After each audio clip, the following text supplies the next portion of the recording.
Pardon me while I have a strange interlude.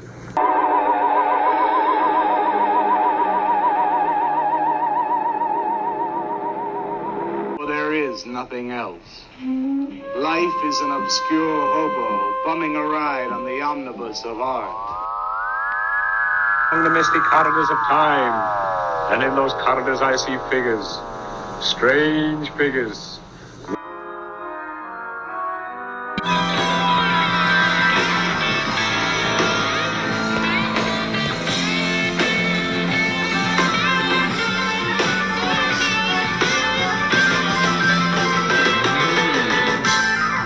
Welcome back, my friends, to the AP Strange Show. I am your host, AP Strange.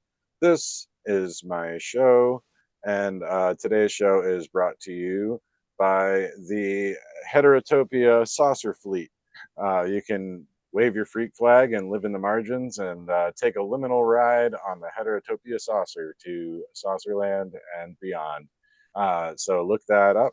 And tonight, on the show, we have two returning guests, and they're two of my absolute favorite people, both to read, to listen to, and of course to talk to.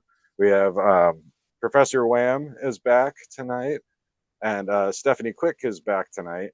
And the reason for the conversation for tonight is where Stephanie has instigated a conversation many times now recently, and she's had some ideas percolating about applying the ideas of Michel Foucault to the UFO topic and conversation. We hear a lot about like philosophical approaches to UFOs and academic circles and people getting into highfalutin language and heuristics and so on and so forth. But Stephanie has brought up Foucault quite a bit recently, and something she really wanted to talk about. So I definitely wanted to get her on the show, and nobody better to complement that than Wham, because honestly I don't know that much about Foucault. We'll just have to. This will be a learning experience for me. So. And I have a degree in philosophy, so it's like there you go. Yeah, there you go. Yeah. There you go. It's handy to have a professor to defer to. Yes, it is. So as you were saying, I have had this bee in my bonnet is the nice way to put it, about Michel Foucault, generally for decades. But I've been thinking, especially the last few years, especially more about how his ideas might be useful in terms of as a lens to look at like the UFO experience and especially contact and abduction narratives. He was a philosopher and he also worked as a psychologist and as a cultural attaché, but then he ended up being like a writer and professor for most of his career. He traveled all over the world. He was born in 1926 in France to a family of like surgeons and physicians. So they were kind of pushing him towards that kind of a type of a career, but he grew to love philosophy. Of course, as you can imagine, being born in France in 1926, he had a front row seat for the rise of National Socialism in Germany, and then France was occupied in part by the Germans during World War II. So all of that he saw, and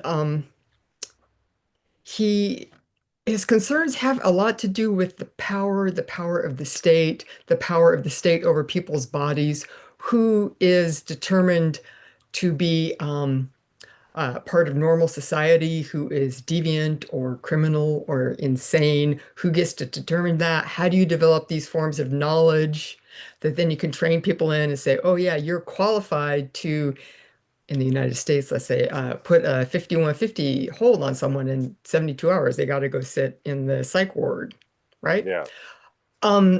Issues like this. And it's interesting to me because I've been reading more of his work and then listening to people talk about him recently. And it kind of boggles my mind how much no one brings up World War II, really. Because, I mean, that's what National Socialism was very much about is, Mm. eugenics, and let's develop these ways that we can tell who is a proper person who deserves to be part of society and who is in the margins or who deserves to be exterminated. Um, so the other angle on him is that he was gay, and so he dealt with that as well, even though he had this privilege of an incredible education and a solidly bourgeois family, good background that way. At the same time, he was deviant sexually in this way. So that informed his work. And one of the things that I do really appreciate about his work is that he's explicitly political all the time.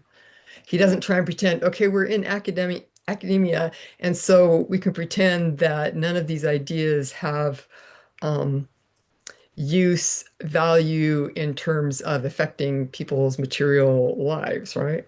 Mhm. Laws start as ideas, and then they're enforced right at the point of a gun. So there's this kind of through line that can happen. And I appreciate that he always is aware of that in his work. I don't know that he had like a super coherent viewpoint. He changed some of his ideas about power and the body and how history should be approached through his career. But he has a lot of like fans, people who are obsessed by him, people who are engaged with his ideas and everything to this day, partly through his writing, but also I came to know Foucault shortly after he died. He died in 1984 of AIDS. And actually, I was reading today that he was one of the first prominent people in France who died of AIDS, who said, okay, tell everyone I died of AIDS. Right? This was Yeah. when that was still there was no cure. It was very taboo, very shameful to a lot of people. They associate it with the sin of homosexuality or drug use, right? Uh, Mhm. he was 57. Um, so even his death, he's like, okay, I'm going to use it for try and use Right. it for a political end that I believe in. Um, but he had shortly before then, he'd been spending some semesters or quarters teaching at UC Berkeley. And so right after he died was when my sister and I were attending UC Berkeley at classes there. And we'd always been at Berkeley a lot. But his ideas were very influential. My sister was doing film studies. I was doing some anthropology, just in the general, I mean, it's like a university. Believe it Yeah. or not, Berkeley's a university town, and there's a lot of like cafes and bookstores and spaces and theaters, and so there's a lot of, especially in the film, because my sister was studying film study at the time, and there was a lot of theaters and a lot of preservation film, archiving films, and analysis film textuals, and there's a Pacific Film Archive, which is like a museum for film. There's a huge like the UC Theater, which seats thousands. They'd have like Rocky Horror Picture Show every night, and they'd show all type of uh, small independent European films, Japanese films, films from all over the world. There was this one place on Gilman, and they had just like four screens, and they each had like about 12 to 10 seats in them, and they were like old bench seats from a car that had been bolted to the floor. Oh wow. So there was like, yeah, so you could just see like this thing. So, and he was very influential in the film department, along with other ones. But it was his ideas, but also because he'd spent time there and he was a very engaged with students and writers and the other professors. So it's one thing to have you're reading something in a book, but there's a lot of people that are just like, yeah, and I remember when I talked with him about XYZ. Right. So it's like on a personal level. And if I found a YouTube video of him giving some like discussion classes. I think it was undergraduates in Berkeley, like 1982 or something. There's like 6 hours of it. And you can hear him talking in this class, and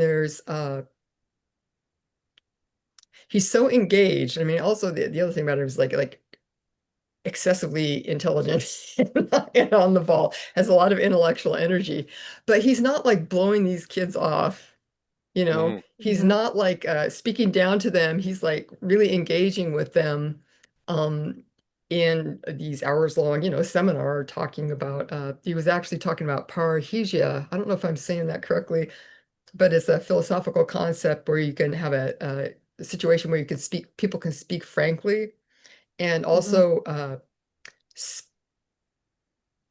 you have a space where you can feel that you can say things that will be challenging to the power structures in place at the time. So, yeah, so that was kind of how I got to know him. At first, it was just kind of like, oh, wow, my sister and I were young and feckless. And so Yeah. you're running around, I was like, oh, have you heard about this Foucault guy? Oh, blah, blah, blah. But then, over the decades, I've become more and more interested in his ideas and especially I think his ideas about how, for example, the idea of who's insane, right? Hmm. Mhm. That Mhm. Mhm. is like a body of knowledge and a technology and institutions that have been developed, right? And certain people, if you have like a psychiatrist, right, they're allowed to speak about these things in a way that someone who the psychiatrist has labeled psychotic is not. But they're both part of this, like the psychiatrist and the person who's it's like in a certain way, the psychiatrist depends upon the psychotic person for their Yeah, for I their mean it status. it's based upon a preconceived idea of what's deviant and what's normal, right? Like so, Well, and there can be I think there can be a lot of good faith as far as, because there's, mental and physical illnesses that hmm can be very detrimental to people and very difficult to deal with. And I think there's a lot of people that have a good faith approach to that, but the system in general, and it kind of puts me in mind of, well, like we were discussing before we started recording, um, the whole tension between people that are interested in UFOs and abduction encounters and hybrid babies and all that stuff. Right. This is the type of Right. narrative. This is a type of speech that gets you kind of put in a certain part of society, right? If you go hmm on Phil Donahue and say that you have hybrid babies by yeah. aliens that have abducted you, right? Like, crazy lady. And so there's always this tension where you get people who, they have these profound experiences and they're causing them problems, or they are very compelling to them, and they feel like they should be able to speak about this part of their life, which is important to them. Um, so then you have the researchers like, let's see, John Mack, David Jacobs, two very prominent, important abduction researchers. And I believe that they got a lot of support from the UFO community, not just through the quality of their work, but right, they both had tenure in hmm Mhm. academia. So then there's that idea that the authority, that somehow this institution of academia, which has, status to confer certain reality statuses on certain events, narratives, people, whatever. So there's always kind of this tension with people wanting to get in on the academic bandwagon as one way to get this authority. There's also a lot of people that are really into trying to find military witnesses, because hmm again, that prestige, status, it's this huge bureaucracy and powerful structure. Um, but I don't know. To me, it just, and I think Foucault would kind of argue that this type of dynamic, it just reinforces what's already there in society. Mhm. hmm Yeah. Yeah. And so you're just going to kind of come up with the same answers, right? We had like a Grush that came out, was a military guy, and he said, I've heard all these narratives about weird alien stuff. And then it came out that he has had some mental problems, and he was kind of discredited because he was 5150 a couple times, right? Because he had mental health crises. And none of this has anything to do with whether or not aliens exist or flying saucers are visiting us. It's all like hmm arguing about who can speak. and who has the Right. authority to speak. And Foucault says, okay, this is a construction.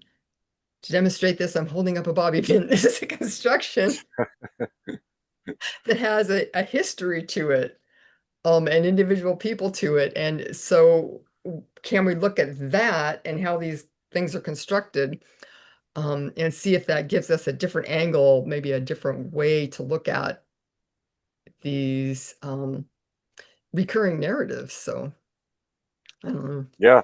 Do you, Yeah. do you have commentary?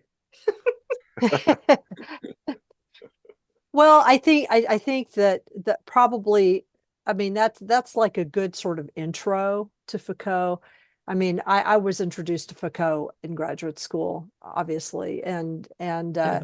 and I was like we said at the very beginning of the as we were discussing how to approach this, Foucault's Foucault's main influence, and I would say inspiration, not necessarily his discursive. That's another word he uses. His discursive Uh-huh. influence. He certainly uses different language than this guy, but his inspiration was Nietzsche, and he uses Nietzsche in a very different way than a lot of other people have historically used Nietzsche, in that what the reason why he was interested or became interested in the stuff he was interested in was because he's essentially what Nietzsche is looking at in the text is the genealogy of morals. What Nietzsche is looking at is the construction of power relationships in society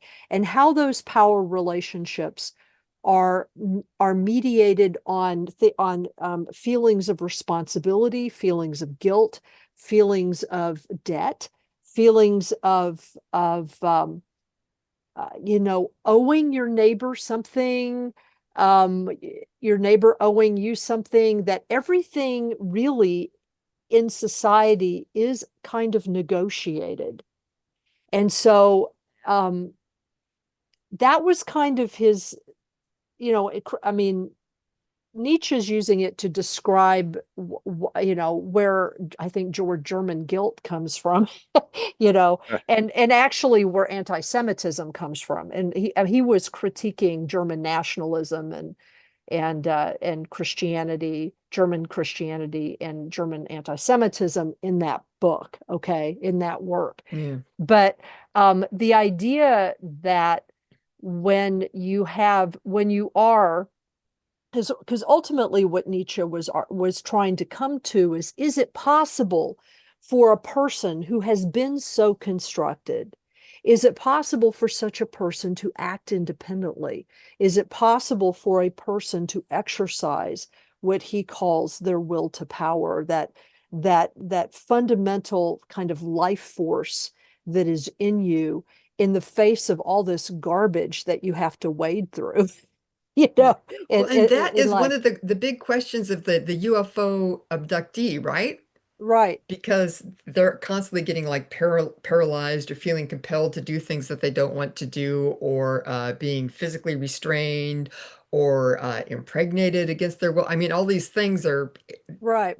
being able to exercise your will in a situation against this all-powerful construction is very much a huge theme in abduction narratives. Yeah, what's interesting about that is that while there are many people who do report that, there are other people who have reported that they have been able to Yes. exercise their will. So Yeah. it's like, well, I mean, I'm not a person to say like what the difference is there, because obviously there are narratives that are used to describe why it is that some people can do this and some people cannot, and it's usually religious in nature, those narratives.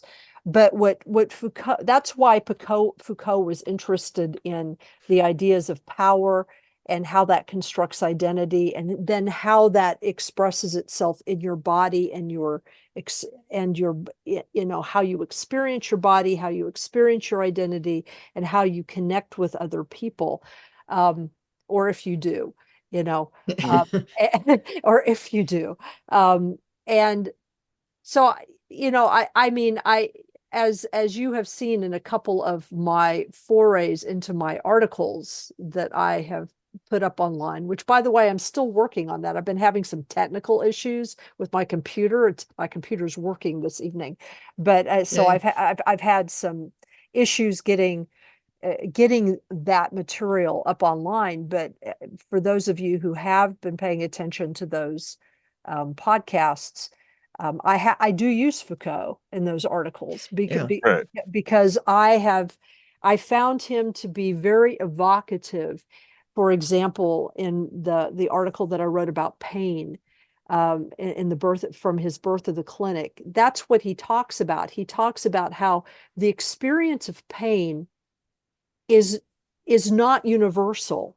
I mean, everybody has pain, but in the way that we talk about pain, the way that we identify with pain, the way that I would even argue we experience pain in certain ways, a lot of that is very heavily mediated socially, and what is appropriate pain to talk about and what is not appropriate pain to talk about. I mean, even down to like what's appropriate what's an appropriate amount of time to grieve a loss. Yep. Yeah. What's an appropriate amount of pain to actually express, and to whom? Do we express pain Yep. to everyone? Do we express pain only to our intimates? What if you are in so much pain that it completely messes your life up? You know, um, Mm. I mean, we've all had that experience where something really dreadful has happened, and yet we are basically told we have to go back to work. Yeah. And you're not supposed to talk about it at work, and you're not supposed to be certain ways at work, you Mhm. know, because you're being watched. Yeah. you know, Or as even a, socially, because you don't want to like bring down the room when you're, go out, you know, right. Well, if I'm especially feeling if it's an uncomfortable topic to talk about, like right, something. Yeah. Yeah.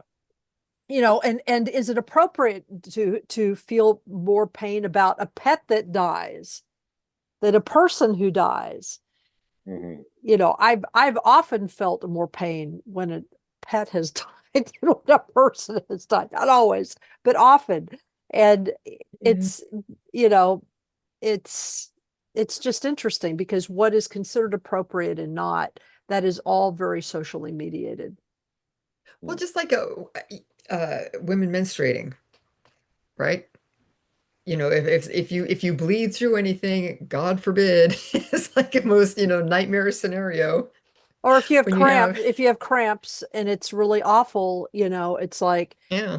if anybody, I mean, I think a lot of people who might listen to this have probably heard, some of the online stuff like from Reddit or TikTok where men just really don't believe that women hurt that much because they just can't, they don't understand it, Yeah, you and know. and there's the whole thing too that I don't know, you're always hearing different parts about it as a woman through life, but even just, childbirth Mm. and pregnancy, it can be really hard on your body. Women can die. It can leave you permanently disabled. It can be incredibly painful. Uh, there's all these parts that, when I was growing up, I mean, the general rule was, don't tell a pregnant lady any of this stuff because like you're in the soup. You can't, there's not a lot you're Well, going to be able to do about it, right? it's like an institutional thing too, though. I mean, only recently they've had women designing gynecological tools to Right. revamp it because it hasn't changed at all, Yeah. like decades. Yeah. And Right. doctors themselves have just been dismissive or downplayed the pain that's involved just in examination, or not even a procedure. Right. No, right. Yeah, Exactly. I yeah, mean, and so can you imagine how difficult it would be for a woman who has experienced what she believes to be a pregnancy and loss in some kind of inexplicable manner, Yeah. mhm, through alien abduction or whatever, you know, um, we're just going to automatically consign her to some kind of crazy farm, Mm. And know. it's odd too, because one of the things that I was always interested in is, of course, the idea of the virgin birth, right? Uh, and it turns out that there are any number of animals, and the more we find out, the more we find up, the more higher up the phylogenetic tree or whatever, you'll have Yes. animals where, like female lizards, for whatever reason, they're just okay. Women are doing it for themselves. They don't like any of the guys, and so they just Are you mean the parthenogenesis? parthenogenesis. And they've Right. discovered it in birds now. They discovered it in California condors. The only reason they discovered it is because they are so heavily monitored, because they became very close to extinction, and they're really trying to repopulate the population. So they want to monitor who's breeding with who, so that they don't get inbreeding, and try and Right. avoid like a genetic choke point any worse than the one that they already have. And they found out that it's at least once, I don't know if it's been more than that, but there was a female and there was plenty of guys around she could have had anything to do with, but I guess she was just kind of like, eh, I don't, I don't know how this happens. But yeah, she had a virgin birth of a Yeah. condor, the Thunderbirds. So it makes me wonder, with some of these people that have reported that if we'll find it in mammals, and could it possibly happen to us? Because I mean, part of it is just, you know, there's these things haven't been studied at this type of granular level, really. It's very expensive and stuff. They have started to discover people who are chimeras, so you can have Right. like there was one lady in Britain, and they were trying to haul her up for fraud on her benefits, and she had two children. They said, actually, these aren't your children, they're your sister's children. Her sister, she had apparently absorbed when they were in the womb, and so her ovaries had a different genetic makeup than the rest of her. So when they did a Yeah. cheek Yeah. swab, she was the aunt. So it makes me wonder if, Wow. some of these stories could possibly have, to do, but it would, be very expensive and difficult to try and run them down. But Well, yeah, I think, I yeah, do know that some parthenogenesis has been observed in some certain rodents. It's something that okay. it's something that happens only in extreme cases. In other words, there's some kind of environmental extremity which Mm. is Yeah. creating it, and it's considered to be sort of a stopgap measure, Yeah. biologically in more complex animals. Um, Yeah. but because sexual reproduction exists principally for one reason, and that is to increase genetic diversity in order to ensure a good immune system. That's the essential purpose Yeah, of you want variety, sexual. so when things change, you can have something hopefully that'll be able to Yeah, you have more cope variety, with it. and Yeah. it's actually not a very efficient way to reproduce. Fungi are far more efficient in how they Mm. reproduce, because they can reproduce both asexually and sexually, depending on their circumstances. Like Their mood. I like to think it's down to mushrooms. mood. Yeah, like mushrooms do both. They reproduce both asexually and sexually, Mhm. depending on what is needed in the environment at any given time, so that they can increase diversity, and yet they can be more efficient Yeah. in their reproductive capacity. So, in that sense, fungi are much more, advanced than we are. So They have more options. well, right, exactly. Well, yeah, I mean, they maintain their integrity and their diversity at the same time. What this is reminding me of, interestingly enough, is I don't know if you're familiar with the works of Octavia Butler, Mhm. the science fiction writer, but she wrote this trilogy called the Xenogenesis series. Mhm. There's Xenogenesis trilogy, and basically what this is that human beings have a nuclear war. You know, basically, we almost destroy ourselves in a nuclear war. And about 200 humans survive that. But the advent of the nuclear war draws the attention of an interstellar extraterrestrial species that in the books are called the Oankali. And the Oankali are genetic traders. In other words, they trade genetic material. That's what they do. And their entire society is based on finding fascinating genetic material. Okay, in order to that interests them. And what happens is we have a nuclear war, we destroy ourselves, and there are about maybe a little over 200 people that are in isolated areas. So they sort of survive, but the Oankali come and they find this decimated planet, which for them is like horrific because our planet has so much genetic diversity, you know, in it. And so they're like, it completely freaks them out. So they invade the planet. They take the humans, they find the humans that have survived.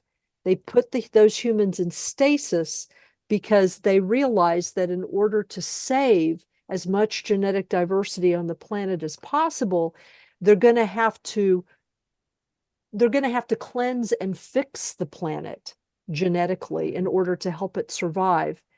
And so, but what that's going to do is it's going to render the biology of the planet no longer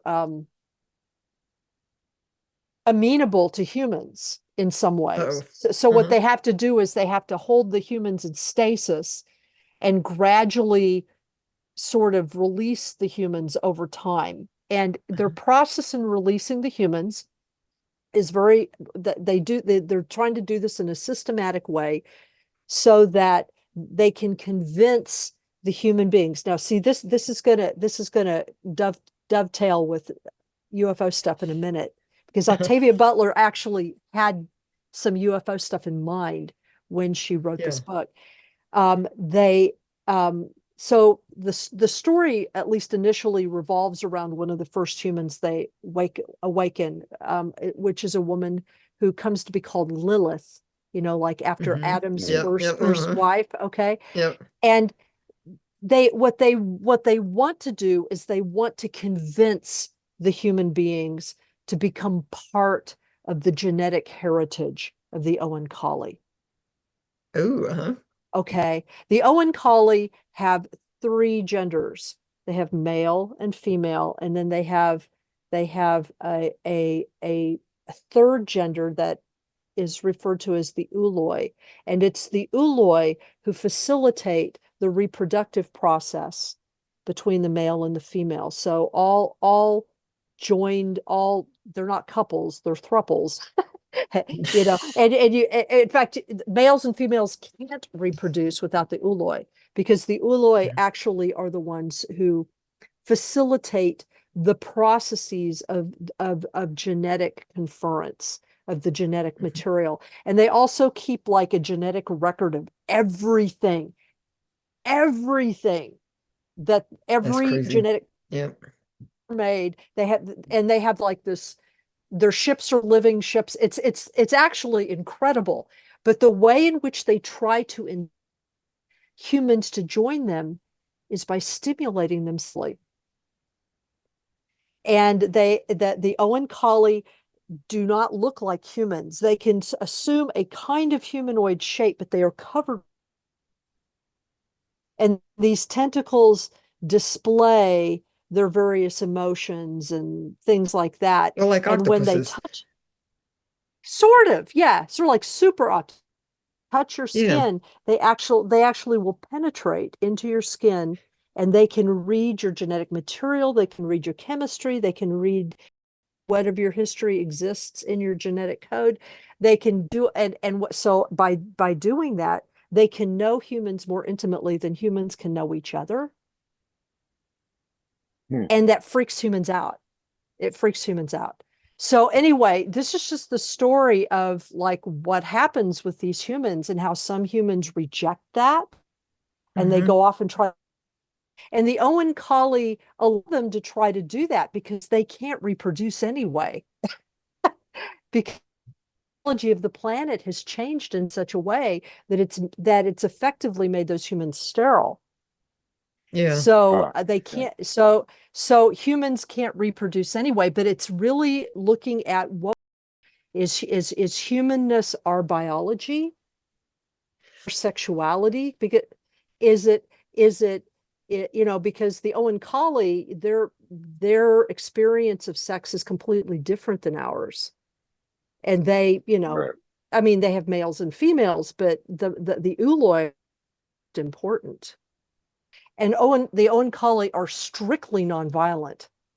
Strictly nonviolent. They don't understand this violent impulse that human beings have, this weird power thing that human beings have, but they are cancer, because cancer is kind of like, because they've never encountered cancer before. Cancer's like a human thing. And it's almost like, the way they describe it is, it's almost like cancer is like the body develops its own ego and tries to like take over, you know, tries to like take over. And they find that fascinating. So it's not that they try to create cancer in humans, they don't do that, but they notice that some humans have this genetic propensity towards it, interested in trying to figure out how it can be used, you know, in much the same way that we used Henry Lack's Exactly. Yeah. cancer Yeah. cells. Yeah. Yeah. You know, so anyway, I mean, but it's about, you know, the whole trilogy is about who's an alien, who isn't. It's about, are they colonizing us or not? You know, they came to us when we destroyed ourselves. So in some Yeah. way, it's sort of like we gave up rights to our planet by being buttheads. You know, Yeah. it, it, you know, Well, okay. So here's the but thing is that like you say, I mean, this has like very for people who are interested in reading about UFO contact, this has like massive overlap, right? Because you have, well, what's right, the exactly. alien love bite, for example, right? People who are kidnapped by aliens, brought together on the ship, living people, and then the aliens facilitate them having a relationship and, you know, send them Yeah, back out into the and they do wild. that by they do that by manipulating their sexuality or their Yes. sexual impulse. Their sexual impulse. Yeah. Right, exactly. So Exactly. Foucault, so there's a lady, Claire O'Farrell, and she has written a lot about Foucault, translated some of his stuff. She's a retired professor now, and she has a glossary of some of Foucault's key concepts. But one of the ones of Hmm. his concepts is biopower. And so she has this little uh, definition. It says Foucault argues that biopower is a technology which appeared in the late 18th century for managing populations. It incorporates certain aspects of disciplinary power. If it's about training the actions of bodies, biopower is about managing the births, deaths, reproduction, and illnesses of a population. So Octavia Butler is talking about this, and a lot of people experience this as like an alien tech that's more advanced than us, Right. working on us. Foucault is like, well, we can see these same kind of processes at work in certain societies, especially when it comes to like criminality, illness, like Matt, like you were saying about the whole medicalization of birth and death. Mm. So, Right. yeah. So it's kind of interesting that you have something that is like, oh, the aliens are doing this to us, but it's like, well, wait. And I know that, you know, other people have said this before, but like Foucault is like a way of studying this, how it developed, how it's manifesting um in human societies, Well, right? right. Yeah. I mean, one of the things that I talk about in my dissertation is that Yeah. looking at how similar um, the reports about what aliens are doing to our bodies and sort of people's experiences of that, and then how many people experience going to the doctor. Yep. Just, the various, I mean, our better now, but especially when abduct supposedly occurred, or I mean supposedly originated. I mean, we now know that the stories of abduction are very old, but if you follow the Bud Hopkins timeline and go back to like Betty and Barney, um, the kinds of medical procedure they describe, they sound like they're straight out of some bizarre kind of clinic, Mhm. and that's just, and if you then look at television at the time, and and then in the 70s and the 80s, what you find is that increasingly even medical shows began to show much, more and more invasive procedures, and that this was all part of what being a good doctor was by engaging in these invasive procedures. And the whole idea of an invasive procedure goes back, and Foucault talks about the 17th century, and with a specific focus on women and trying to solve women's hysteria, Mhm. and which of course, that's the Greek word for womb. So basically, there was this idea that somehow, women who wanted to be independent, or women who wanted to have a little bit more than what was afforded them in the good, middle class life, what was happening is that somehow this was becoming un detached and disappearing around somehow, and this is what caused hysteria. Yeah. I was Um, listening to a guy, and he was talking about because Foucault wrote a lot about sex and the history of sex, and he challenged the idea because, especially current, back when he was alive. Amazingly, he was talking about things which were around when he was alive. But Yeah. he was talking about this idea that because we have this idea that the Victorians were very repressed sexually. Um, And he's like, but were they really? Because they had this intense discourse about sex. They were talking about it a lot. right. They had, like you said, four Obsessed categories about of it. people that needed to be regulated, right? You have hysterical women, children who masturbate, adults who are perverse, and Malthusian couples, which are like people that have a lot of kids. But she's saying we need to regulate certain groups, so you need to develop language, methods of study in order to manage and regulate them. They need to step forward from the shadows and confess their truths and desires so that this can be used to regulate their bodies and their relationship to society. So this also gets to the idea of confession, which used to be Yes. in the church, and then now it becomes secular. So you're confessing to, your psychoanalyst or your medical doctor or, the Or police, to right? TikTok, to There you TikTok. go. You're confessing to TikTok like Phil constantly. Oh Donahue my or Oprah. God. Yeah, the whole idea of public confession of these things, which is interesting because then you don't really get like the absolution that you would get if you went and did your, Hail Marys or whatever afterwards. Um, No, you just get a bunch of likes. yeah, yeah. You just get a bunch of likes. Yeah. But it's interesting because he's like talking about how this whole idea of they used to be just like weirdos out in the wild that, people would kind of deal with haphazardly, but he's talking about this developing this technology, these social structures, these courses of study, where you have one person who has the power of this knowledge and technology, but they need to kind of Yep. interact with, in a very specific way, these people who actually have these problems, um, and then kind of mediate that and present it to the larger society as, so, okay, this is what happened, this is what we're going to do about it. So you have someone like David Jacobs, right? Getting Yeah. all these people's confessions of their narratives and these weird experiences, and then he is actually a professor of history, and so he's able to present these, kind of sanitize them, systematize it, and then present it so it's then somewhat like more respectable, right? Hmm. So, but Yeah.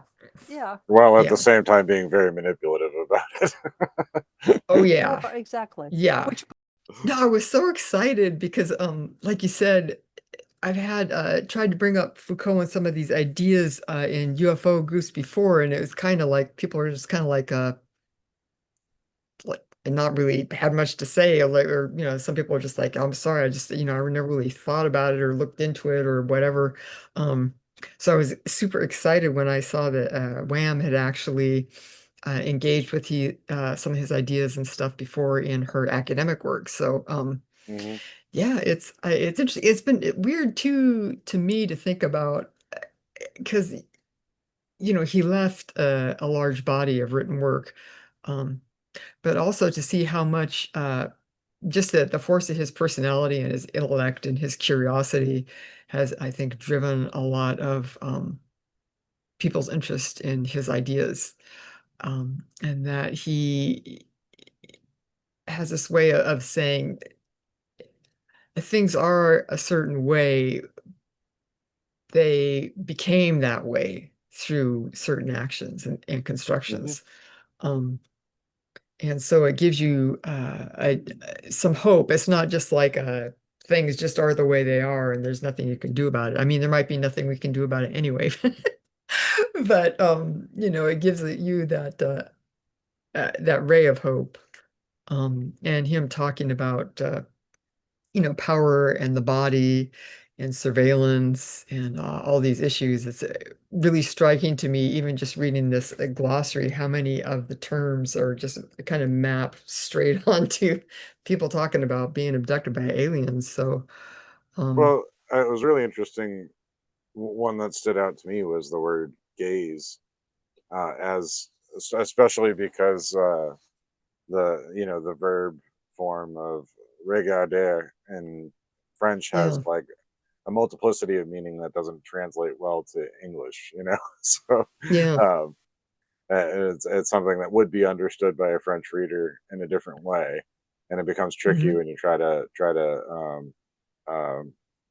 find the equivalent English word, because I think we hear that more in the parlance today, where we talk about like the male gaze, hmm, in media and things like that.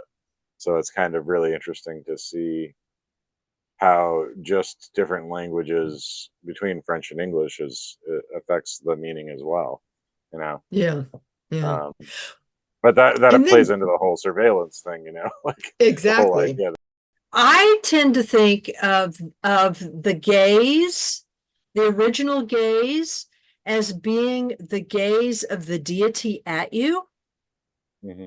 The Yeah, gaze of the deity at you, because that's what like the Virgin Mary was, and those pictures, those icons, and that used to be seen as a really comforting thing, hmm,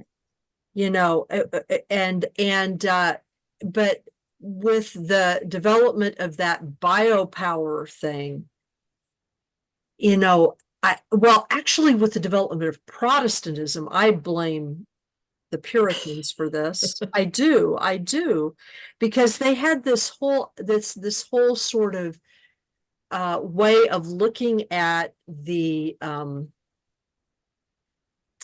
God as God as sort of this omnipotent arbiter of people's destinies. He kind yeah, of stood outside of time and he just sort of watched. And I was brought up with that. And yeah, I used to feel like God was invading my thoughts all the time when I was really young. I yep. used to feel like, you know, God, get out of my brain. I mean, I literally sort of thought that way.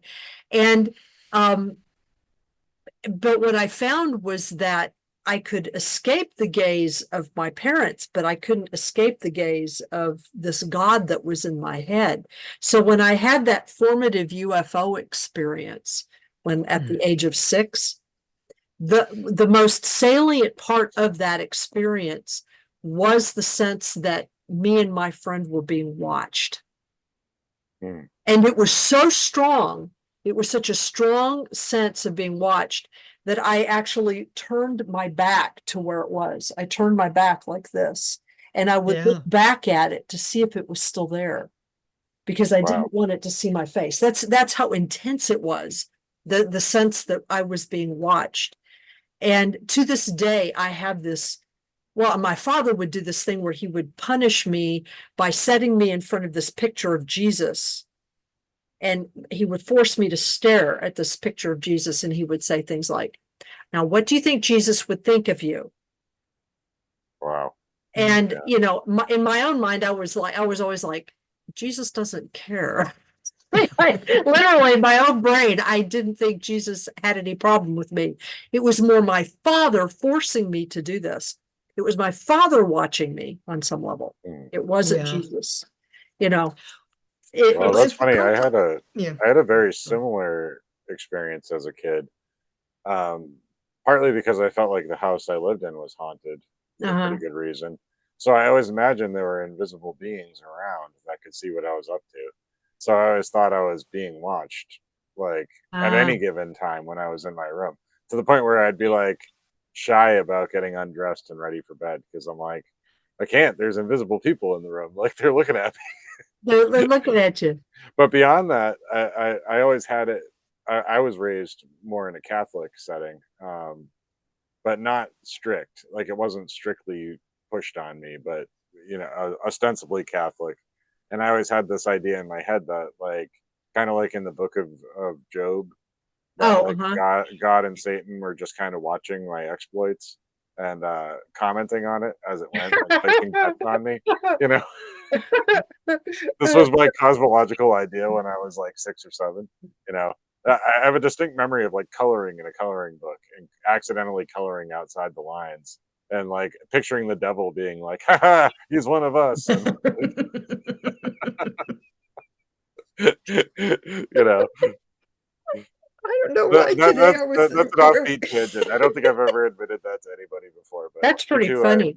You two, I feel good about telling that No, story. that's cute. It's and this is one of Foucault's main themes is that these kind of technologies of governmental management have to do with these ideas of getting people to internalize these systems of surveillance within themselves, right? And he talks a lot about that, and it's with paranormal experiences generally, and then also UFO and abductions experiences. It's like a lot of these people get this sense of, I can't get away from the surveillance of,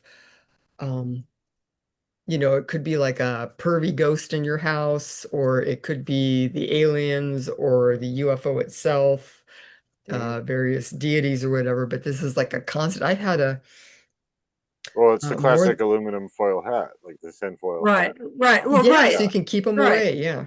Yeah, and it does make you kind of paranoid, I mean, but what's interesting is the increase in that kind of paranoia just even in our lives.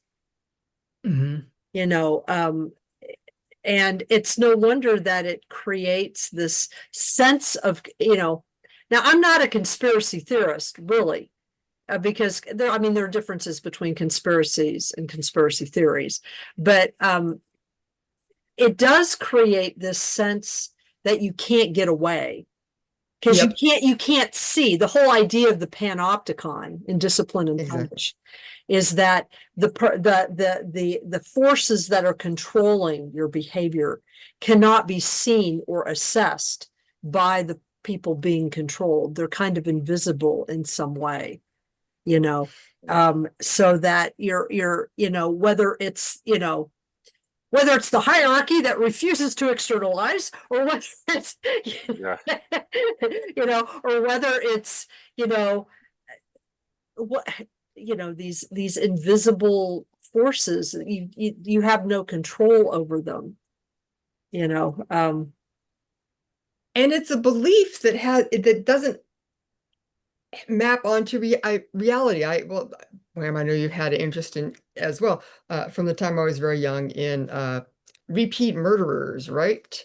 Uh, and I've been involved in like online forums since the internet started, where people talking about serial killers and true crime.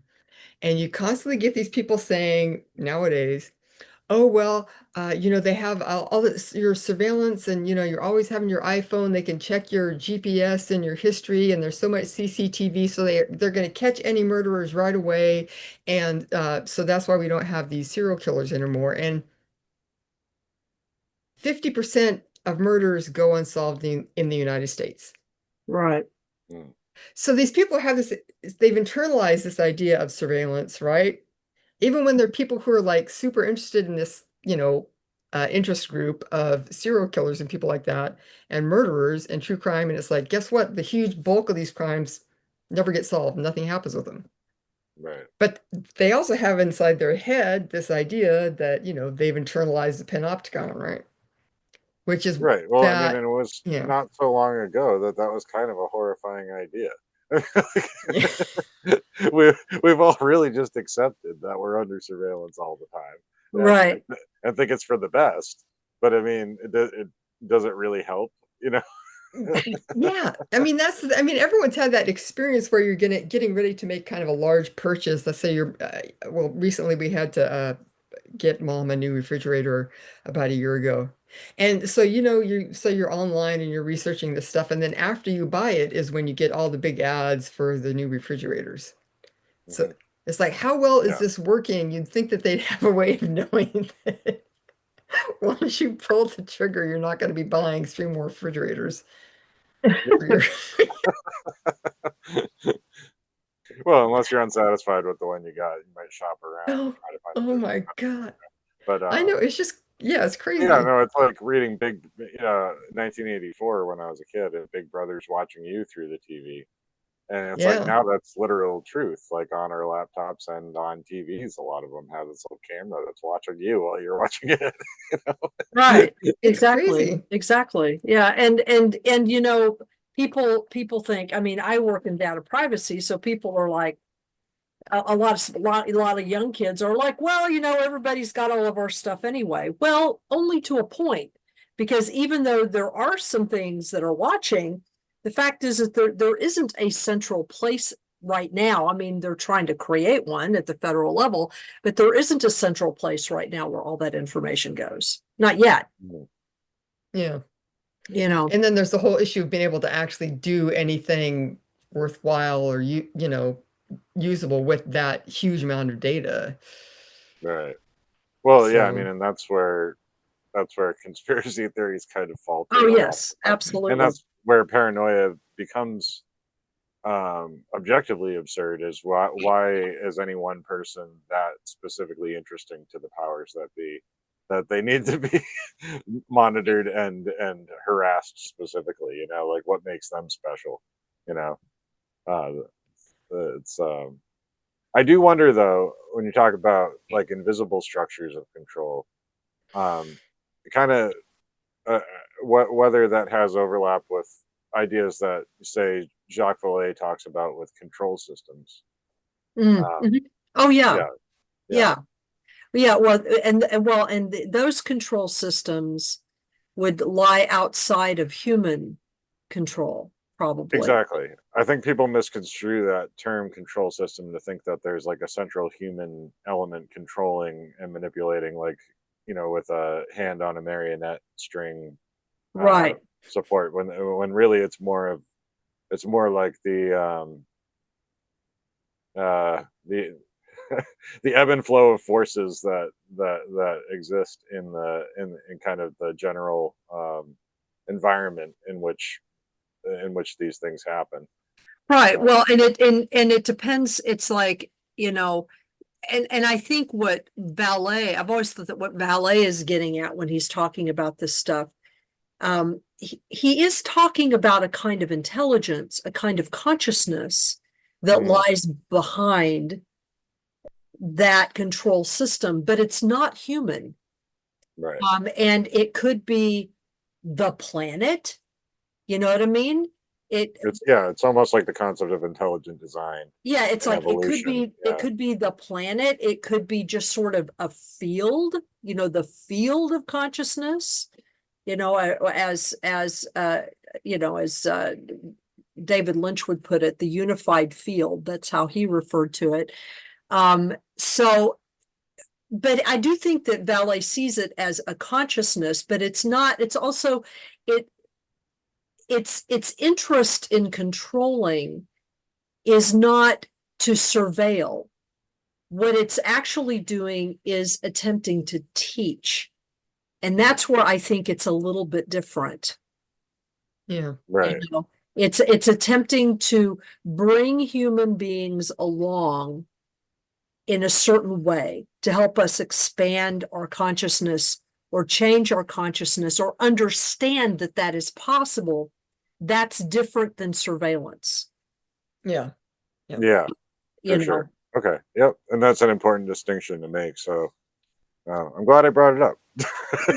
well, I do. I think it's actually, to me, that's sort of evocative, because the question then for Foucault becomes, in all of his work, it was what Nietzsche's question was, which is how much agency, since you have all these systems of control that you're operating in, and all of these kind of power relationships that you're having to negotiate, even down to the narrative of your life, to your identity, to, the meaning of what you are.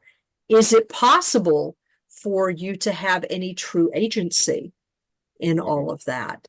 And of course, Nietzsche maintained that that's what you have to try for. That's what the will to power is. The will to power is the ability to see that and to go beyond it, in a sense, to go beyond your programming, I guess, is probably the best way to put it. And I think that Foucault believed you could too. Yeah. I mean, I think that and in his mind, that was more the creative process, that the creative process permitted that, art, music, maybe It even kind of brings us back to David maybe Lynch even again. deviant forms of sexuality, whatever, Right. you know what I mean? Well, the thing with Foucault is that his radical idea about power was that power is distributed through all parts of a system, right? Well, right. So Well, that, exactly. Yeah. yeah, it's not just top down, whatever, but that there is power in every kind of aspect of a like social situation. Mm-hmm. And so his project was like, okay, how do you access and work with and use that power Right. when you're not in the traditionally powerful position. Right. So it's kind of about leverage at that point, as recognizing your power potential and leveraging it appropriately.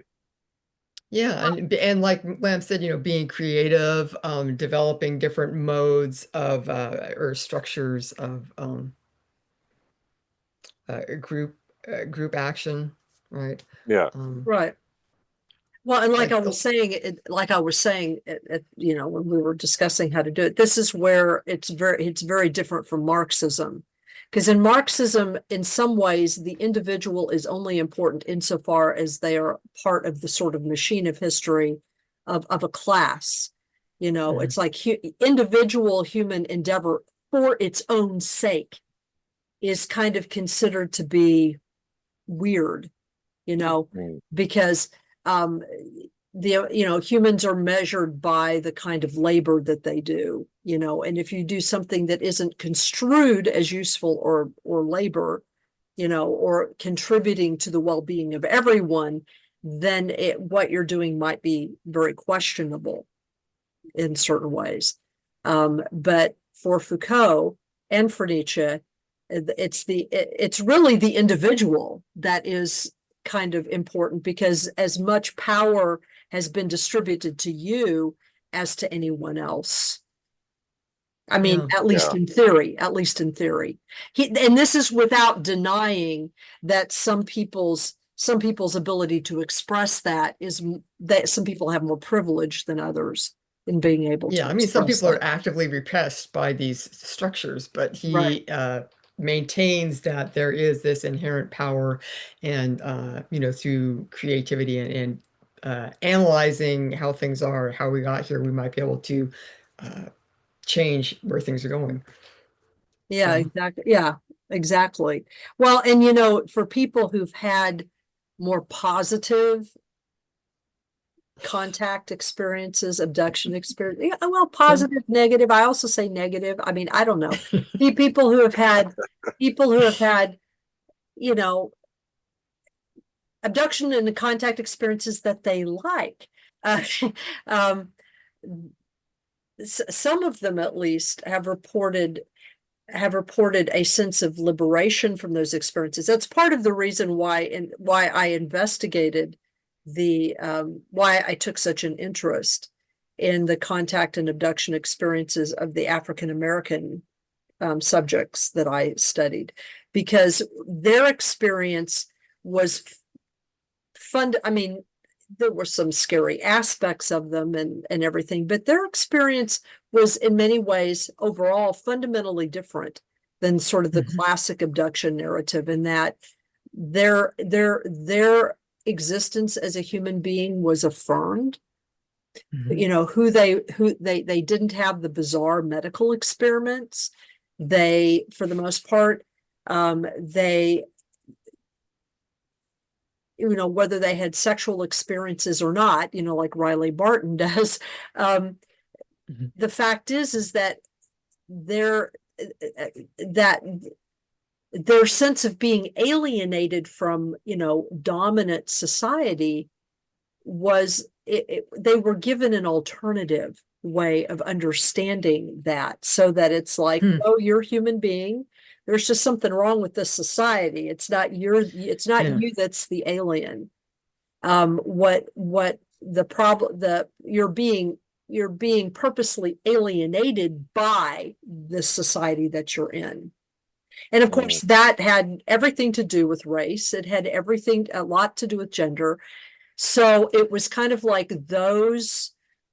it's like I've always said when I try to explain my thesis in that dissertation to people, it's like I've always had to explain how the UFO, the dominant UFO abduction contact narrative in the United States, I've always had to explain how that reproduces dominant narratives about race and ethnicity and sexuality and expectations regarding all of that. Whereas once I just started talking to African American subjects, they got it. They told me about it. It was like it was so plain. Yeah. And of course that speaks to, who has the power to create this narrative of contact, who has the power to create this narrative of, whose genetic material is needed, by these aliens, that kind of thing. Yeah. It's and that's still true. I mean, it's so bizarre that it's still true. It's like it's a little better than it was when I wrote this over 20 years ago, but a lot of it hasn't changed. Yeah, and then who controls the narrative after the fact? Like Exactly. whoever writes the book, Who writes the book, who publishes the book, mhm. who puts it on Discovery TV, who puts it on Travel Channel. Yeah. Who Yeah, makes or the the talk show low-budget circuit. softcore porn movie about it? Right. About having sex with Bigfoot, right? Yeah. I was wondering about that because there has been Professor Dr. Kimberly Engel. She's very interested in phenomenology as a philosopher, and she's been doing these series of interviews with people who've had strange experiences and talking about the whole UFO alien stuff from the angle of the philosophy of phenomenology. And it's kind of interesting. She does a good idea of kind of explaining what phenomenology is, but I wonder about it because it seems to me like the idea behind it is that you're just trying to deal with the experience as it comes to the person, through the senses or whatever. But then if you have someone like Whitley Strieber talk about his experience, right? I mean, that happened like how many years ago? How many times has he spoken about it? He's written a book about it. People wrote him thousands of letters after they read his book that he then read. You know, he had a movie about it. I mean, how does that affect? It does affect it affects You know how you what I mean? see yourself. It affects Yeah. how you see So at yourself. that point, Yeah. are you if yeah, I mean, if so I understand trying to deal with just like raw experience in the now. How is that happening? But then when you have someone who's had a narrative that has been so retold and taken on by you know, thousands, millions of other people, Hmm. is it possible to use that type of approach on it? I don't know. Well, I'll put it, I I just mean, wonder. you know, my overall approach to Mhm. the to at least in my master's was principally a phenomenological approach, and the Mhm. simplest way to understand that is that you do try to just sort of allow people's narrative and experiences, you allow the data to just emerge, is basically what it is. You allow the experience or the data to present itself, and then you see if there are any patterns there. Yeah. um, and what I did, and this is why I think it would be impossible really to use something like Stryber's narrative, um, because of what you're talking about. What I Mm. tried really hard to do in all my field work is to find people who had never spoken to anyone before, or actually uh, did not really have a good, and this was back in the 90s, you know, so did not have a good frame of reference for what their experiences were. And so, you know, maybe they had heard about UFOs, but this was before X-Files, so they really didn't know about, Yeah. you know, Yeah. they didn't know about, you know, the narrative and all the conspiracy The theories and fluke everything. man. No. Yeah, Yeah, exactly. exactly. You know, the anal probe, you know, which, you know, is actually, you know, is presented now as if it's a universal, but is actually peculiar to Whitley Strieber. You Yeah, I know mean, what it I really just appears there and not It very only many others. appears Yeah. in Whitley Strieber's thing, and then it and got you know by South when he Park. did when he did that, when he wrote that, when he had that experience was after AIDS had hit, but before there was a cure or any treatment. Right. So it was just like the most fraught time. And looking back, as a, a kid and young woman, I'm thinking, you know, we really never actually heard about anal sex ever at all until AIDS, when suddenly everyone's saying, you know how people get it. Well, So and you it's know, the thing that's always interested me about his account is that mhm, according to what we know, he apparently had these experiences. It was a Hudson Valley experience, and he apparently had them. He's like 30 miles due west of me. yeah, Okay. yeah, But he had it right in the middle of that huge UFO flap that was happening, you know, that was detailed in, you know, the book Night Siege. And yet he yeah, never mentions any of those. He never mentions that flap. He never Hmm. mentions it in that book, nor in anything else. That I've never heard him mention it in terms of his experience.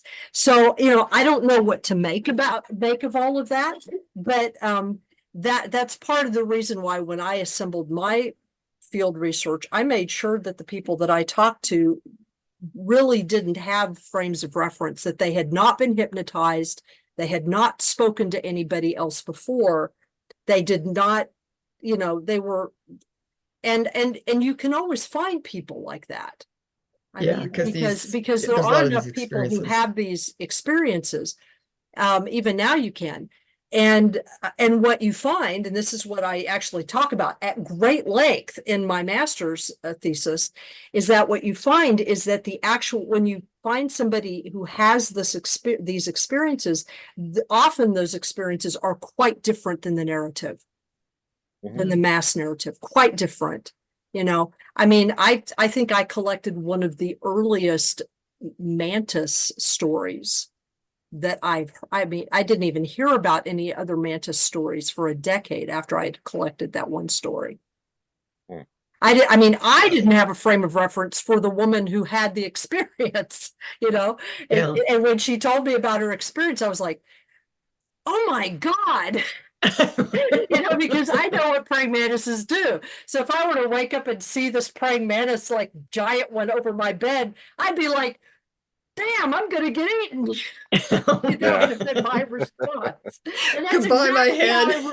That's exactly how I responded to her. I said, oh my God, that would have freaked me out. And you know what her response was? She was like, yeah, you'd think. You'd think. I've always found the mantoids like oddly comforting. I don't know why, but well, everybody does. But everybody apparently does find them comforting. But what's weird is that, it's just like the Owen Collie, they exude comfort to the person. But what's interesting to me is, in my little primate brain, I'm like, well, of course, something that's going to eat you is going to try to make you feel comfortable first. Because that's just me. I don't have conspiracy theories, but I'm paranoid about giant insects. To serve man is what they're. Well, it's funny you mentioned the Owen Collie, because I was going to say that Ted Owens, as a contactee, was in contact with mantis type beings. Right. That's right. He was. That's right. He was. That's as far back as the 60s. I think that might be the earliest one, but it's not an abduction narrative at all. It's more of a telepathic communication with beings that seem to be kind of intermediaries for the bigger space intelligence, I guess. But. Right. Well, and then whatever it was that those boys experienced that Jacques Vallée talks about in one of his latest books, they describe them as being insectozoid. Okay. So that would have been like what, in the 40s? And the Trinity. The Trinity stuff. Right. Which you also have a video about, several videos. Yes. Everyone should go. WHAM has a lot of videos on a lot of stuff that is very interesting and very careful, in-depth, and a lot of really good researchers and stuff that you don't hear much about. What was like the Harley Rutledge. Yeah, everyone needs to go see. But if you want some very interesting, thought-provoking stuff, go to Channel WHAM. Professor Wham. Yeah, but seriously, I mean, it's like that's why I would no longer describe Streiber, however you say his name, as a useful witness. Because that's the problem, though, because the thing is that he's no longer a useful witness, but at the same time, the phenomena of Whitley Strieber is so important to everything going on in the larger culture and with all these people with all these experiences. So what is the and I think this goes back to Foucault, what is the theoretical framework that we can use to approach him and his kind of constellation of narrative myth that's happening? Yeah, well, I mean, it is possible to trace his stuff. I mean, all you really have to do is go back and, I mean, the way I would do it is I would go back to his various narrative productions, but not only his quote unquote nonfiction, starting with Communion, but then also interspersing that with his horror fiction. Wolfen. Yeah, well, all of it. Yeah. All of it. Because because even in his own work, his own texts, he talks about, like I think it's the book Secret School, he talks about this, that he began to realize that there was some kind of a connection between his experiences of the visitors, or whatever it is, those experiences, and his horror fiction, to the point where he admitted that he had memories of things, like he had that memory of being present at that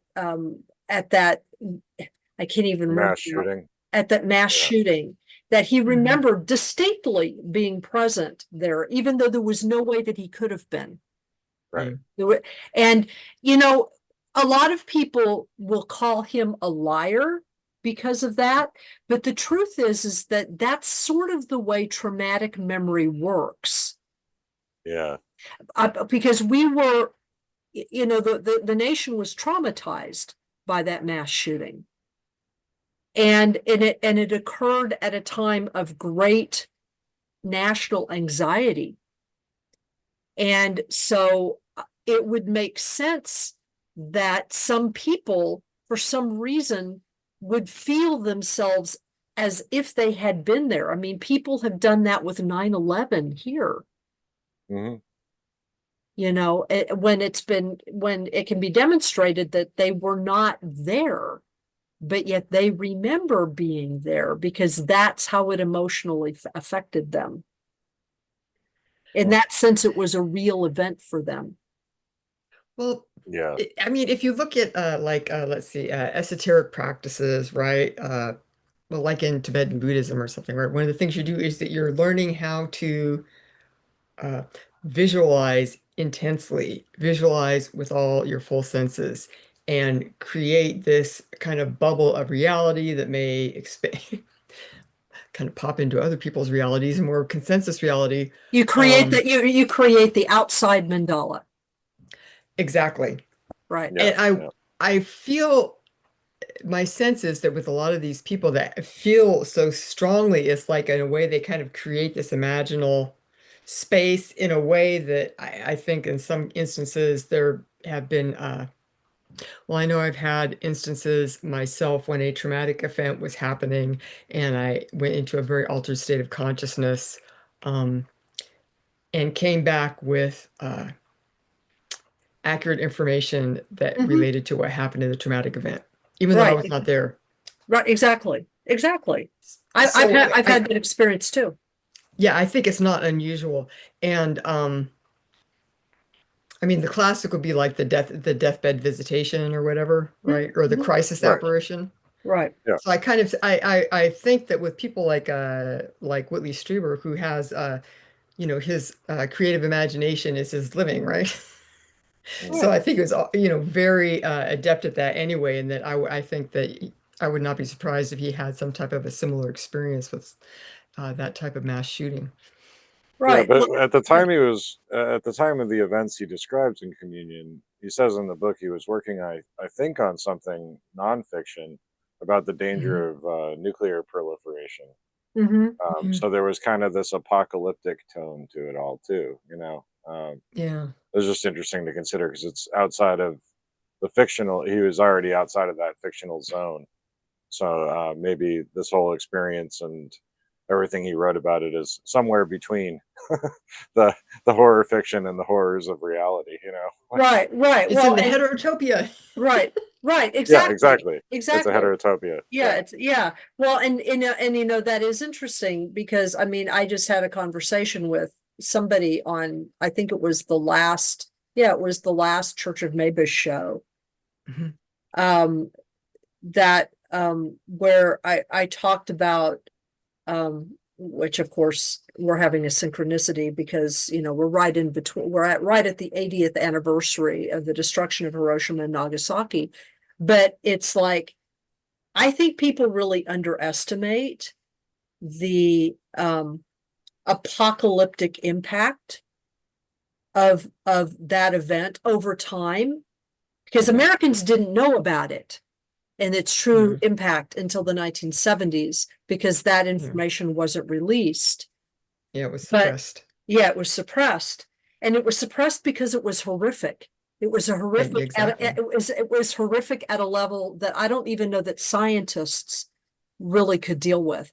And what has fascinated me is in the and I talk about this in I talked about this last week, in the writings of Charles Pellegrino, who has been meticulously he's just published another book about it, over 2 volumes now, looking at the very specific physical and psychological effects of people who literally lived through it, who were witnesses, who survived it, and survived it at various levels. You know, some people actually survived being at ground zero, which is bizarre, you know, depended on where they were.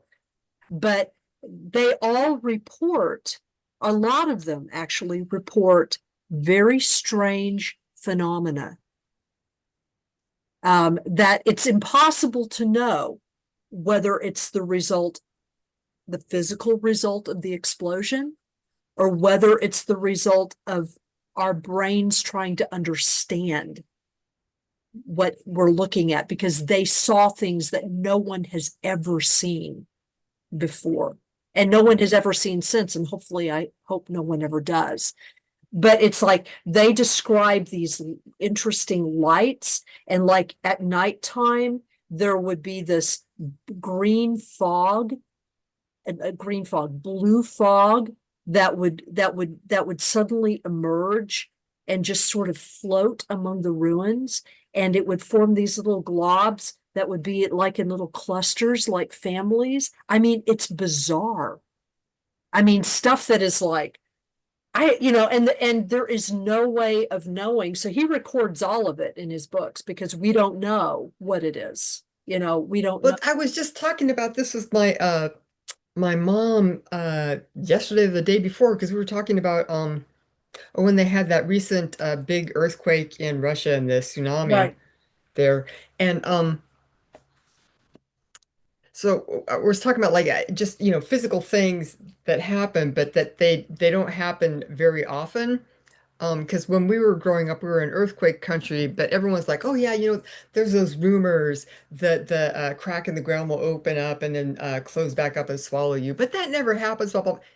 But guess what? When they had what was the one that they had in Japan where the nuclear reactor Yes. got hit by the sun? Yeah, and you could see there's like, then everyone has a phone camera and you could see these like cracks banging each other and all this crazy stuff. And I don't know. It's interesting. And I was thinking about like with the firestorms that we've been living through here in California, it can be really shocking to see how quickly things can build up and the different type of clouds and stuff. But I don't know. It's interesting too. I almost there was a firestorm in 1991, I think, or 92 in Oakland, California. And I actually almost drove right into the heart of where they had the most fatalities because I was out for a drive because it was a fall day and it was really beautiful. And then I was coming back at the top of the mountains, headed west down into Oakland. And I saw what looked like an atomic bomb burst. It was my first view of a pyrocumulus cloud because the firestorm was happening. And luckily, I knew because my grandfather had grown up in the Sierra Nevadas and lived there and had been around for some of these severe firestorms. And he talked about it when we were growing up. So it's like I knew just enough about fire behavior and what was happening to know that I needed to get the hell out of there. Because my plan had been, and if I hadn't known that and hadn't stopped to think, I would have driven like right down into this area where there was like a constriction of traffic and a bunch of people died.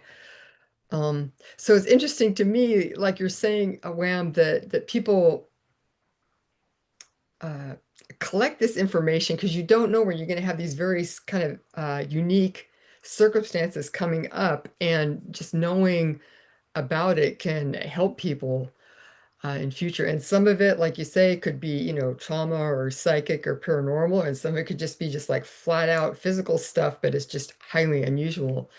Right. So, Yeah. And I think that that's probably why, even in our paranormal communities, what we mhm. tend to do is we tend to cluster all unusual events, whether they are natural disaster, whether they are serial killers, whether it's just horror stuff, anything that's kind of out there because human beings react to fearful things in the same way. You know, if it's just a fearful thing in your mind, or if it's a fearful thing in, you know, in actual physical reality, our brains react the same way to it. So it freaks us out. So all the things that freak us out, we sort of lump together in the same, what is Foucault's word for that? In the same heterotopia, or or Fort would say damned data. yeah, exactly. In the same damn data, or, you know, just sort of out there at the margins, in the periphery. Right. The fringe. Periphery. Yeah. There be dragons. In the fringe, you know? And so all things that are sort of in the fringe end up being sort of, they're not the same at all. Well, it's like you mentioned conspiracy theory earlier, right? The distinction between the fact that there are in fact conspiracies and but that word has like now been so thoroughly rinsed and co-opted and changed dramatically because of the world we live in, and because of how these things have been flipped on their heads, that a lot of the worst elements of the fringe have been brought to the fore in that, you know. It's I think I'm losing track of my point here, but well, it's I think that the thing that joins what you're all saying is the fear factor. Yeah, you know, there are things that we are afraid of and that we feel like we can't control, and that might control us in one way or another. And so, to me, what a conspiracy theory is the attempt to create a world of meaning in which at least somebody has control, in which there is the illusion of control somewhere, even if it because doesn't. it's weirdly more comforting. It's more comforting to have somebody to blame. Right. Well, right. Yeah. Well, in the sense that, you know, you're the one in the know that knows that it's this thing, whatever it is, even though we wouldn't have any control over it. You know, we can content ourselves being a little drone, you know, that's being controlled by these larger forces, but we understand that they're there. We understand that they're there. So that gives us this weird sense of power. Right. When in fact we don't, you know, under such a scenario, we wouldn't have any at all. If you really think about it. But see, to me, what the greater horror is the possibility that either there's more than one thing that is trying to control us all, or that there's nothing in particular. It's just chaos. It's just, well, not just chaos, but it's chaos among other things. Right. You know. Well, it's the ever-present struggle between Hodge versus Podge. Hodge versus Podge, exactly. The counter push pull of the Hodge and the Podge. Yeah. Be ye not lost among precepts of order. Book of Uterus, chapter 1, verse 2. Yeah. Oh my gosh. Some people will understand that, you know. Yeah. Hilarious. Or you know, I was talking to my partner the other day, and we were talking about which Kurt Vonnegut book is your favorite book. Yeah. We both agreed that Cat's Cradle was our favorite book for different reasons. He liked the idea of the nation of two, the Karass, or whatever it's called. I think that's what a nation of two is called. Maybe Karass is a useless lie. No, not a useless lie. I'm trying to think. No, that's a grand falloon. A grand falloon is a harmless lie. Okay. A grand falloon is a harmless lie. A Karass is a nation of two. I can't remember what a Wampeter is. But you need to read this. But my favorite scene in the book is there's this recurring character who's like this guy he's an elevator man. And I guess in our frame, we would say that he was probably autistic or something, but he all he can do really is he talks incessantly and takes people up and down on the elevator. And every time he thinks he's made a point, he grabs his own ass and says, "Yes, yes."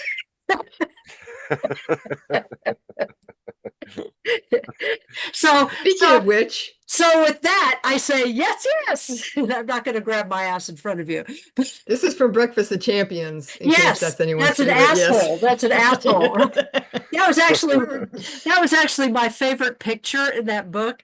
I was given that book when I was in 7th grade by Yep. my Unified Studies teacher, Mr. Malin, who saw something in me which nobody else had ever seen.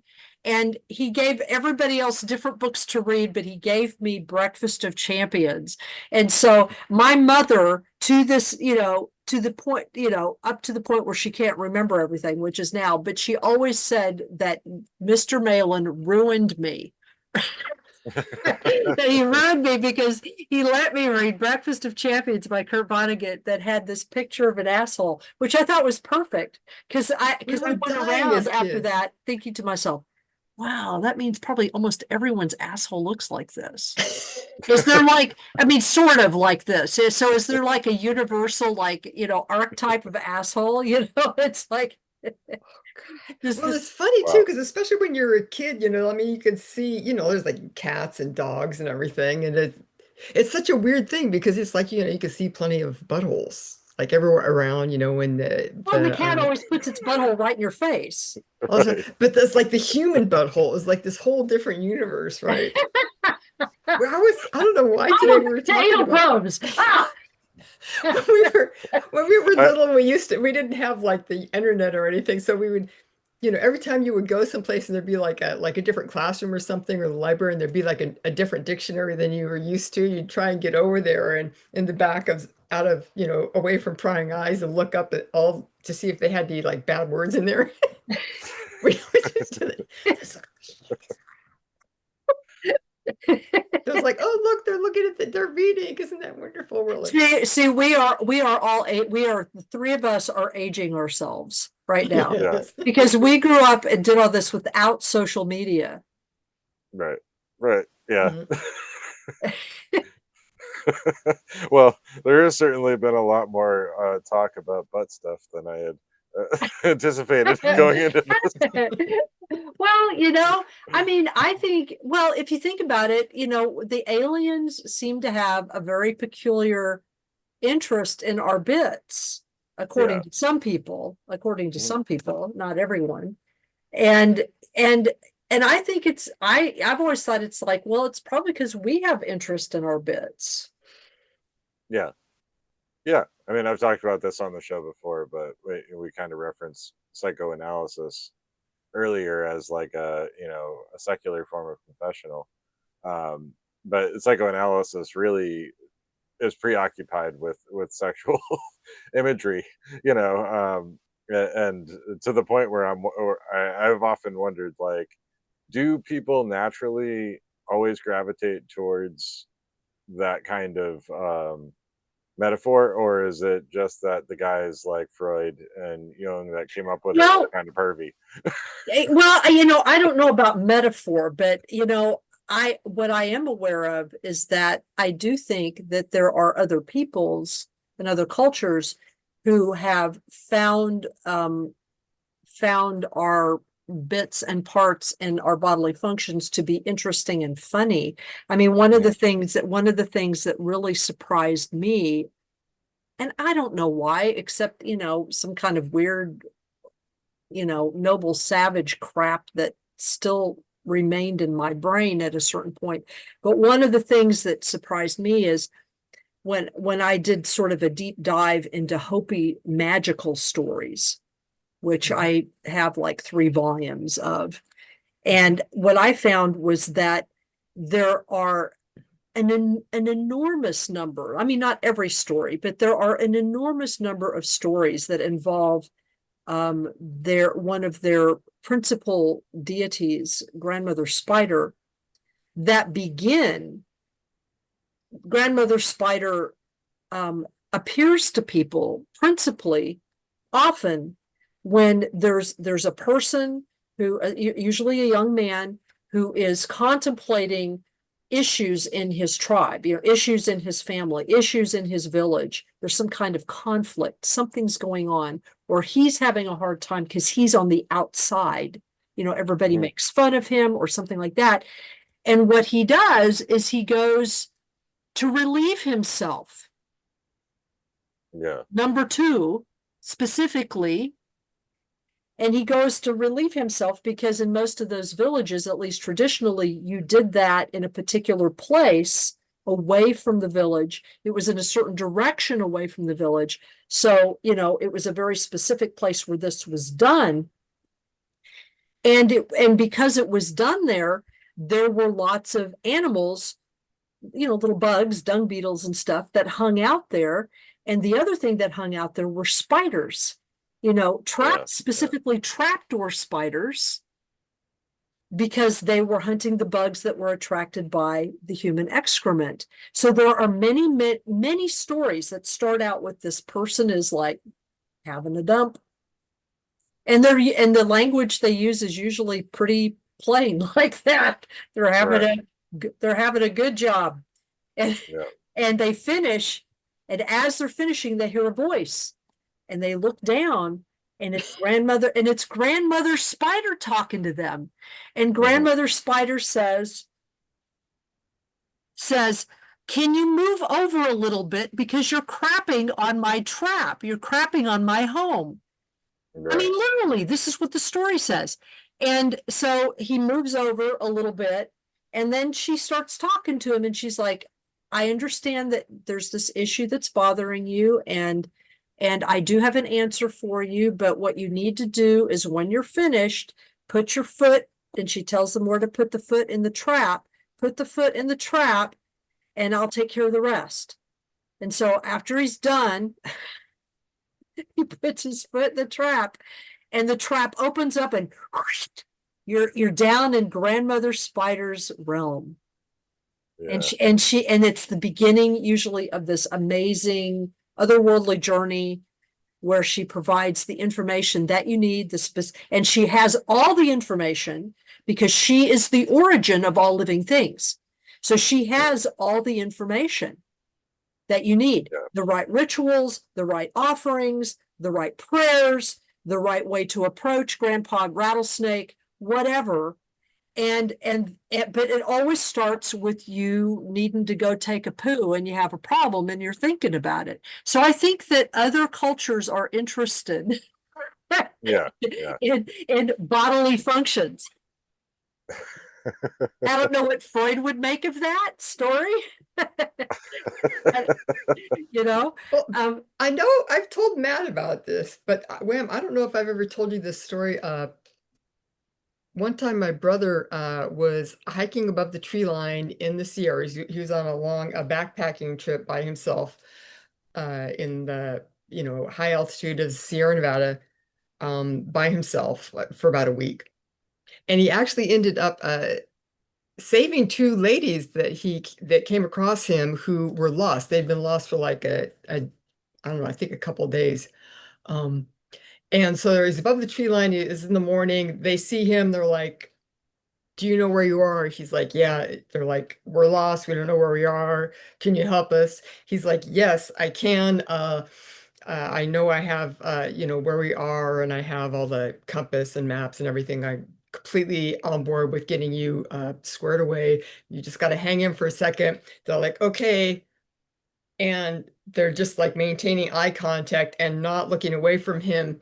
And he's like, "I just got to finish what I'm doing here," which was taking a shit, because this is like above the tree line and there's no boulders. So all you can do is kind of go off the trail a few feet. And of course, you're like hiking at altitude for days on end. So you're kind of dehydrated. So you're just kind of like there.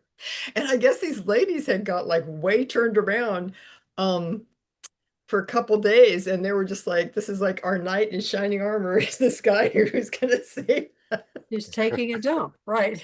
So it shows the sacred aspect of this whole thing there.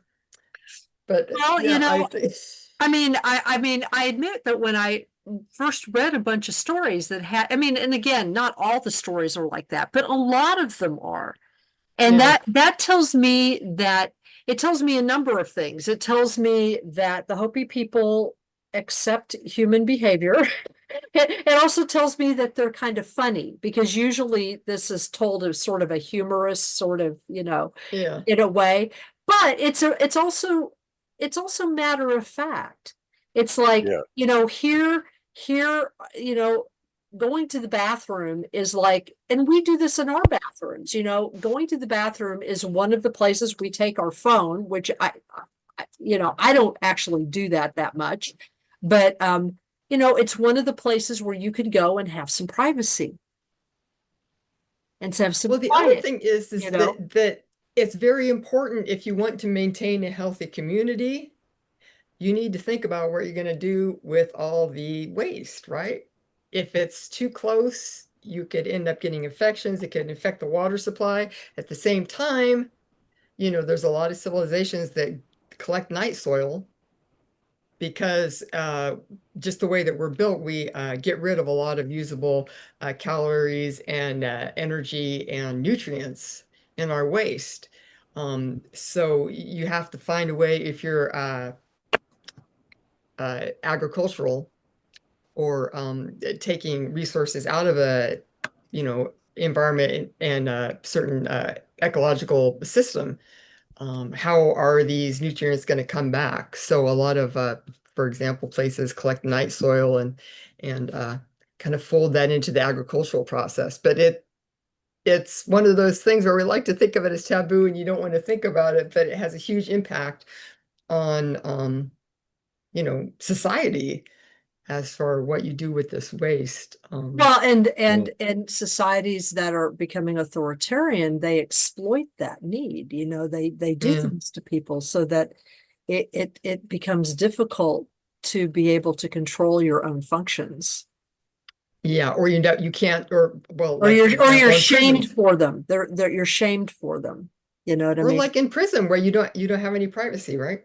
Right, Everyone exactly. can have the gaze looking at you, your guard looking at you on the cam. Yeah, Right, Yeah. right, right. Right. so All these things yeah. connect. It's all kind of it's like All these things connect. It's so weird. It's so weird. Really, like, and with the unhoused, it's like they end up having to basically go exactly. in an alcove or on the front steps of a place, and it's they don't Yeah, what have are you any gonna other do? option, and it's like Yeah, they're vilified for it, but it's kind of like, I mean, sure, it's not a nice surprise to find a pile on your steps, but it's like, that yeah. they're We as limited. society They're do not limited have with our their act options, together. and Yeah, everybody yeah. needs to do it. Yeah, So yeah, exactly. I mean, it's gonna come out somewhere. yeah. Hopefully. Well, yeah, I've I, hopefully. I've had to take a lot of constipating medicines over my life, so it's kind of Well, speaking of only for which, more I mean, tips. your poor Chihuahua Oliver gets no privacy when he's doing his number twos. So I always get pictures of it. He's That so poor dog. fun. It's so funny because it's like, dogs, that's like their whole thing, like going around, they're sniffing each other's butts, they're, peeing here and there and sniffing everything. And it's so funny because we think it's like so adorable and cute and it's funny and everything, Yeah, perfectly natural. But for humans, it's just like, yeah, no, Well, no. well, and I mean, the difference between your puppy and us is that he probably doesn't have like an ongoing narrative about his lack of privacy. That's right, yeah. He doesn't feel like if you pick him up and take him outside that he's being abducted and being forced to perform in some kind of way. He's just a dog. He's Yeah. yeah. I mean, I think, I don't know. The older I get, the more I go on, the less I think I really know what all of these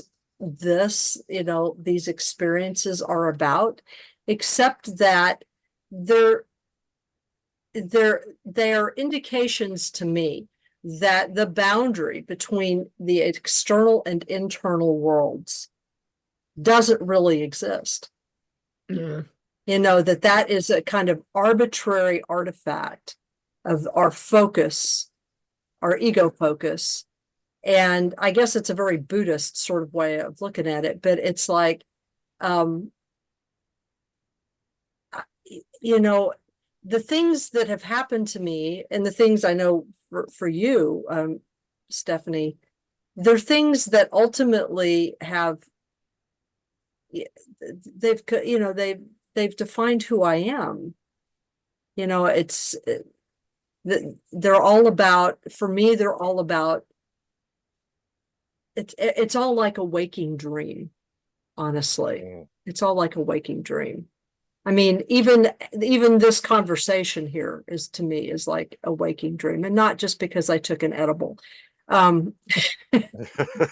only took part of an edible, actually. But it's like it's hard. It gets increasingly difficult for me to tell the difference between dream, you know, the dream out here and the dream in here. And, you know, some people would say that's the beginning of dementia. I don't necessarily think it is, but you know. Yeah, well, as you say, these distinctions are pretty arbitrary and sometimes imposed by forces outside of us. You know, like we draw that line somewhere based on how we've been informed by culture. You know, Right, exactly. Yeah. So. Yeah. So how are we doing? How are we doing, Matthew? Do we have enough material for you? I think we do. Do either of you have any final thoughts? I didn't really want to end on butts, but I mean, Well, I know, but it's like it's getting to be 9:30 and I have to go to bed. Yeah, Well, me it's a too. natural, I mean, it's a natural place to end. With poop? A natural place to end. I get it. Actually, Stephanie, you and I have ended with poop before.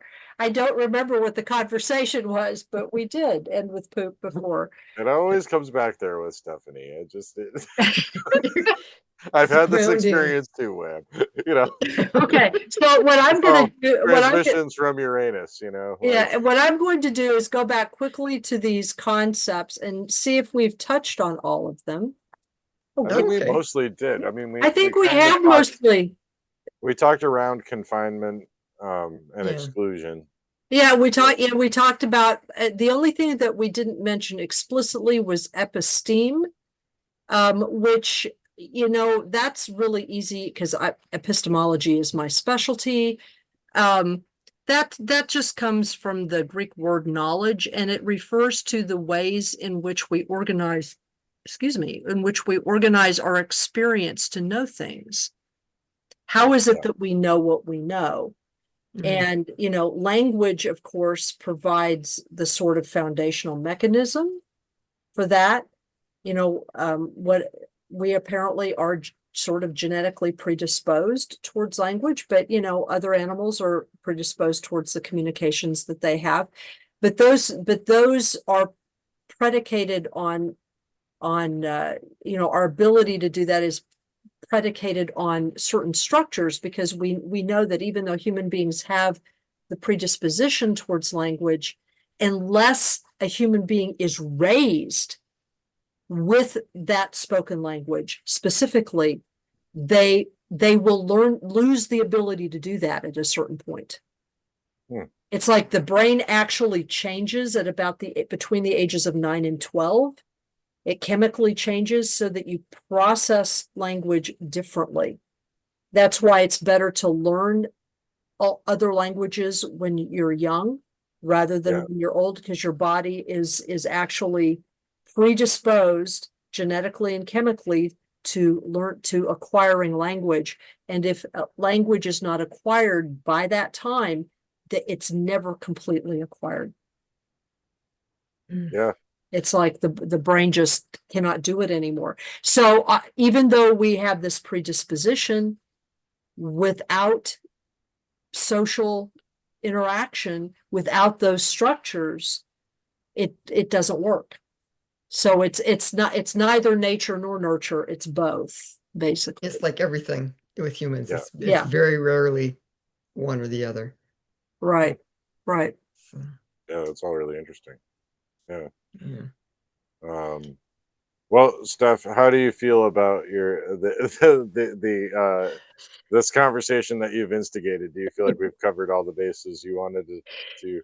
No, I'm excited because I just kind of felt like this was a thinker who has a lot of energy and passion and a take on experience that we don't normally see so much in UFO discussions. It seems like lots of times you have a lot of people trying to downplay things in a bid to seem more respectable. So they kind of downplay the emotion and the excitement and the passion. And I think that Foucault shows us that we can still bring all that energy to these topics while still being rigorous intellectually and maybe getting a little different window through which to look on these experiences. So I was real excited to have this because I've been wanting to talk about Foucault and UFOs for many moons, and so it's Yeah. nice to get it off my chest. No, and I Thank just you. Finally happened. discovered in looking at his stats that he was born on the same day as Aleister Crowley. I mean, they had Oh, the same really? birthday. They didn't have, the different years, Yeah. different years, Uh-huh. but the same birthday as About like Aleister. Oh, that's 21 years later. Yeah. Yeah. oh, that's funny. I didn't know that at all. Oh, That's way a more than scream. 21. Sorry. No, I'm thinking. Yeah. Even more Libras. And Nietzsche was a Libra too. Oh my God. I'm being inundated by Libras these days. Mm. Huh, That's fine.